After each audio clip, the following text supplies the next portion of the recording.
தினம்தோறும் விளக்கேற்ற நல்ல எண்ணெய் இதயம் நல்லெண்ணெய். ஹார்முஸ் நீரிணை வழியாக செல்ல இந்திய சரக்கு கப்பல்களுக்கு ஈரான் அரசு அனுமதி அளித்ததை அடுத்து இந்தியாவுக்கு 2 கப்பல்கள் வந்து கொண்டிருப்பதாக இந்திய கப்பல் போக்குவரத்து அமைச்சகம் தெரிவித்துள்ளது.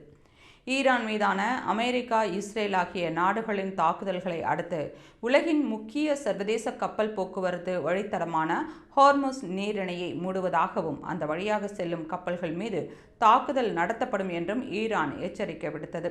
இதனால் சர்வதேச அளவில் கச்சா எண்ணெய் மற்றும் மற்ற எரிபொருள் தேவைகள் பாதிக்கப்பட்டன. இதையடுத்து வெளியுறவுத்துறை அமைச்சர் ஜெய்சங்கர் ஈரான் வெளியுறவுத்துறை அமைச்சர் அப்பாசி அராக்சியுடன் 2 முறை தீவிர ஆலோசனை நடத்தினார். அப்போது இந்தியாவின் கச்சா எண்ணெய் தேவையின் அத்தியாவசியத்தை ஜெய்சங்கர் எடுத்துரைத்தார். இந்தியாவில் சுமார் 80% கச்சா எண்ணெய் மற்றும் எல்பிஜி தேவையானது இறக்குமதியை சார்ந்தே இருப்பதாகவும், ஹார்முஸ் வழித்தடத்தில் பாதிப்பு ஏற்பட்டால் இந்திய பொருளாதாரம் கடுமையாக பாதிக்கப்படும் என்றும் ஈரான் அமைச்சரிடம் ஜெய்சங்கர் எடுத்து கூறினார்.